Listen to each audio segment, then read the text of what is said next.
Hey everyone, I'm Jonathan from Tumblr Transits, and the topic this week is gender expression. First, I will define a few key terms.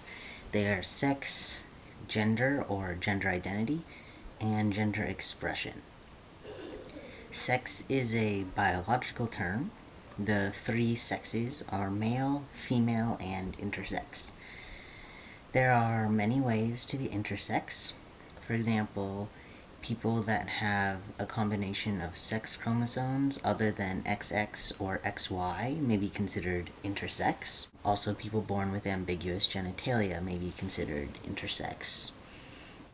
Anyway, sex is determined by a few factors. Those factors include external genitalia, internal reproductive organs, sex chromosomes, and sex hormones.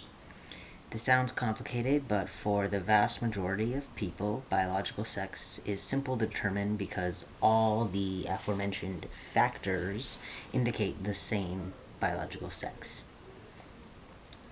As complicated as sex may seem, or can become, gender is even more complicated. Gender is determined by the brain. My biological sex is female.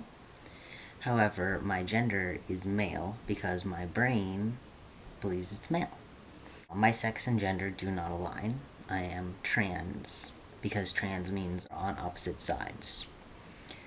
For most people, their sex and gender do align, and we call them cis. Cis means on the same side. Trans and cis come from chemistry. Gender expression refers to one's way of showing their gender identity.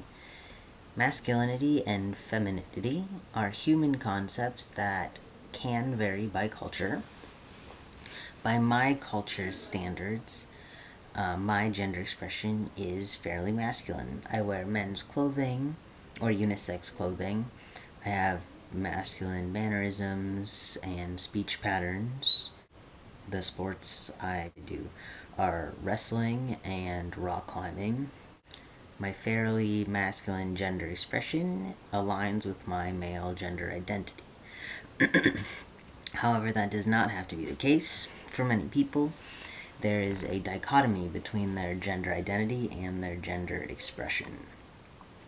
A man that dresses in women's clothing every day is a man with a feminine gender expression. A woman that acts very masculinely is a woman with a masculine gender expression. A genderqueer person that presents as female is a genderqueer person with a feminine gender expression.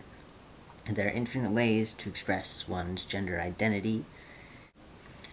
My gender expression is not 100% male. I do not think it is possible for anyone's gender expression to be 100% anything because it is far too fluid for that.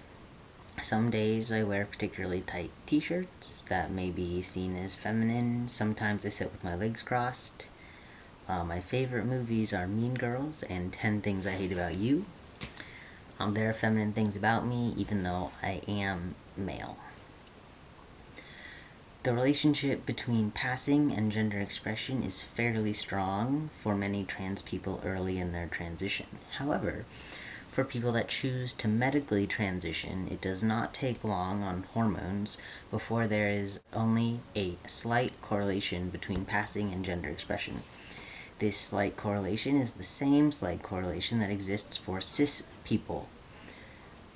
For most cis people, no matter how they express themselves, they will be read as their proper gender. Obviously, it would be great if everyone asked for preferred gender pronouns and passing weren't even a concept because people were not read as anything, they were simply read as people. However, that is not how our current society works. This has been my take on sex, gender identity, gender expression, and passing. See y'all next Thursday. Bye.